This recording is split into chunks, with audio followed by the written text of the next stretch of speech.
this is my psycho-cybernetic target right here. I'm never going back. Welcome to 10K Tuesday.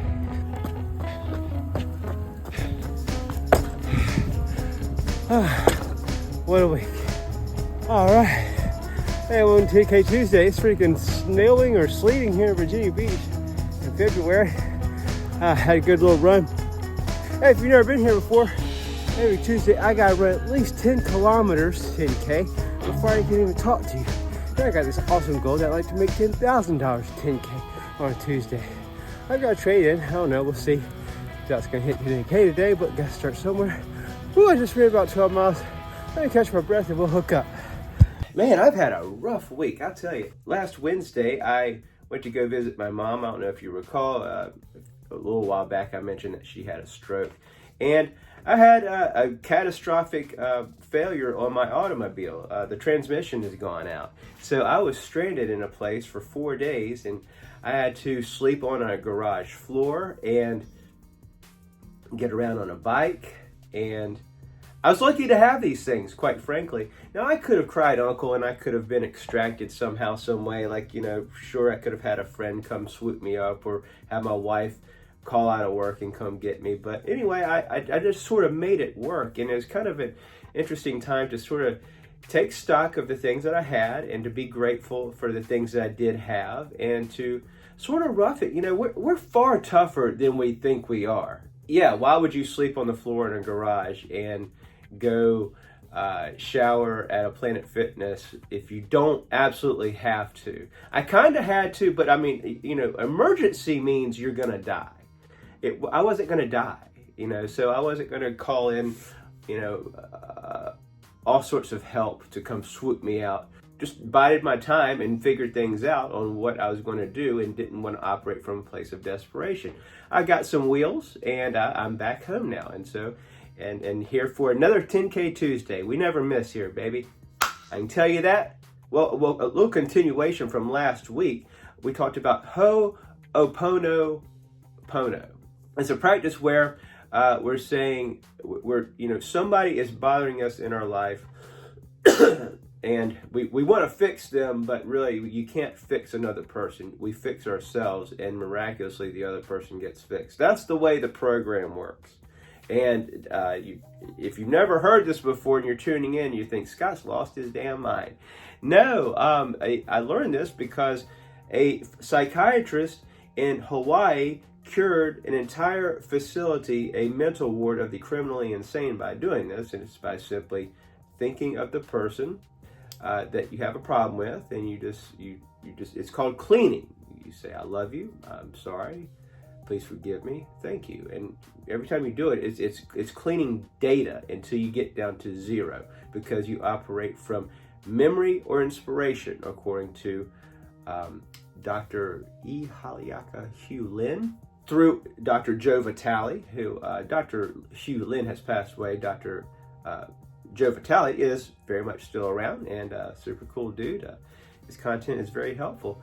Check him out by all means. He has no idea who I am, but at any rate. And you might remember him from that movie called The Secret a while back. So anyway, that's helped me, and I'll tell you how it's helped me. So it hasn't just cured everything, but I've tried it for about a week now. So I thought I'd give you a little update.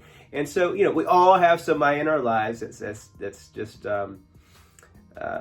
makes you want to pull your hair out a little bit. And so I'm not without that. And so the person in my life that I've had some static with, I had a conversation that could have been an F, and it was a D+. Saw that person in person, and things went well. And but then later on, afterwards, when they had to communicate with me through phone, text, or email, things got weird again. But when they saw me face to face, we were okay.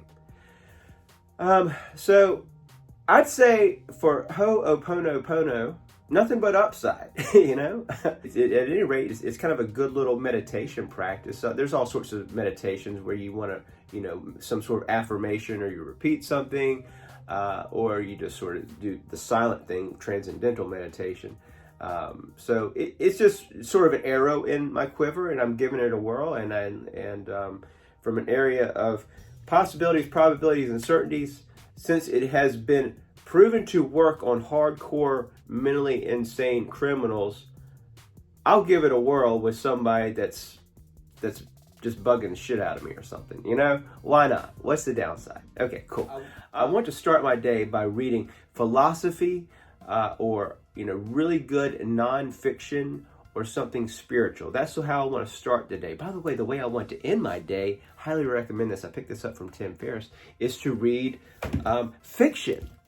And so, I'm reading good old Patricia Cornwell here in the evenings, and it's a good way to go to sleep, to entertain you without exciting you. That's the secret to getting good sleep, and that's a really good way to wind down. Going down a rabbit hole, I almost forgot where I was going. But in the mornings, how I start my day is philosophy, spirituality, good solid nonfiction, and sometimes I just take something, and just be like, okay, we'll go with this one.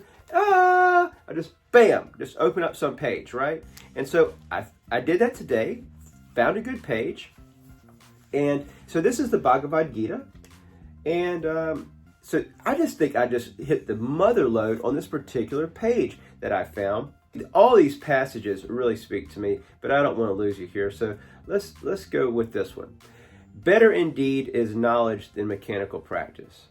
Better than knowledge is meditation. But better still is surrender of attachment to results, because there follows immediate peace. All right, and that right there was what Gandhi was all about. This was Gandhi's go-to book, and as a matter of fact, he produced a book of his own interpretation of the Bhagavad Gita, and he was all about releasing attachment to the results. And that's what I've found. For those of you who have been with me for a while, I wrote a book called Always Ripped, The Ultimate Guide to Becoming a New Man After 40. And what that is basically the story of where I am in my life, where I decided I'm just going to get ripped. And how that door, just opening that door, opened up doors to dropping all vices, and then finding God, and I feel like my IQ has gone up. I mean, my spiritual IQ has certainly gone up. How I see things has changed for the better. How I treat people has changed for the better. So having said all that, and working out consistently and doing something physical every single day, and how it makes me feel, and how I just want to spread the word, and I want you to feel this way. I want you to understand what it's like and how good it is. When you release your attachments to the results, this is sort of what it means to me. Oh, crap. By the way, 10K Tuesday, I am trading, let's see here, $50 up. What I've done with my trading, if you're interested, is I've just stopped taking these big swings, these big home run swings. What happened was I got lucky a lot. There is such a thing as called beginner's luck. And then when you take like 3 big swings and you hit 3 home runs in a row, you start thinking that you're a freaking wizard, and everything you touch will just turn to gold. So I've gotten humbled on that, and so I'm trying to trade. I'm trying to do it in a textbook way, not shoot from the hip, wild man style. All right, so back to releasing attachments to results. And how does that come together with living the always ripped lifestyle that I highly suggest for you, because it's worked wonders for me. All right. So these are 2 things that guide me, and one of them is a frequency chart, and you cannot escape this, by the way. You are one of these emotions at any point in time. Are you afraid right now? Are you feeling guilty right now? Are you courageous right now? Do you know that courageous is below neutral? You're just getting the courage to be neutral. I highly suggest Googling this and printing this out. Just to get above neutral every day takes work. And in order to do the work, you got to work out. That's basically what it is. So to do this without working out it's really luck. because we have to get blood pumping, oxygen going, to release chemicals to make us feel good, to be in these frequencies. And to be in these frequencies, we attract the things that are within these frequencies. Anyway, that's why I'm trying to be this guy. This is kind of my compass, right? And I enjoy striving to be this guy. Now, this is my head over top of Frank Zane's body. Now, I'm a lot better than I was. This guy was Mr. Olympia 3 years in a row. This is him in peak condition. And this is 49-year-old Scott. Not too bad. I'm not going to beat myself up. Going for my second marathon. And I feel pretty darn good. Here's the point. I just want to be this guy. Not to win some competition. Not for some award. I just want to be this guy. For the joy of it. The hair under 12 miles that I ran today, I enjoyed it. I wasn't after a prize or a medal. And that's the reward in and of itself. And I think that's where, well, I know that's where the dieters failed. The dieters want to be a certain person by a certain time, to look a certain way, to get certain accolades. And when the ball doesn't bounce exactly that way, they get bummed out and revert. That's what happens to 80 to 95%. This is, this isn't me hating. I'm reporting. This is facts. It's in my book, by the way. So I just want to be this person for the joy of it, and I have no expectations. I don't, nobody's going to give me an award. The best reward that I've gotten was my wife came up behind me one time and surprised me and said, "Hey there, sexy muscle man." And I was like, "Are you serious?" And she said, "Yeah, you look good." It took me 2 years to get that compliment. And I didn't, we should be our own validators. I got lucky. I got lucky that she said something at that time. And so many people don't have that luck. And that's why I do these videos. I need you to know that you need to be your own validators if you don't have somebody in your corner cheering you on. I know I did. You know how I know I did the work today? Well, one, of course I got the Apple Watch, but when I was done, this is my reward. This is the most delicious freaking thing in the world to me right now. It's not a Wendy's Frosty, but it's a chocolate protein shake, and it tastes delicious, but it happens to be good for me too. So if we reward ourselves along the way, that's what makes this life, this new life that we're trying to do, achievable, doable. It's got to be doable. When we set ourselves up with these wins every day, I got up early. I did the meditation. I read the meaningful nonfiction. I did the workout.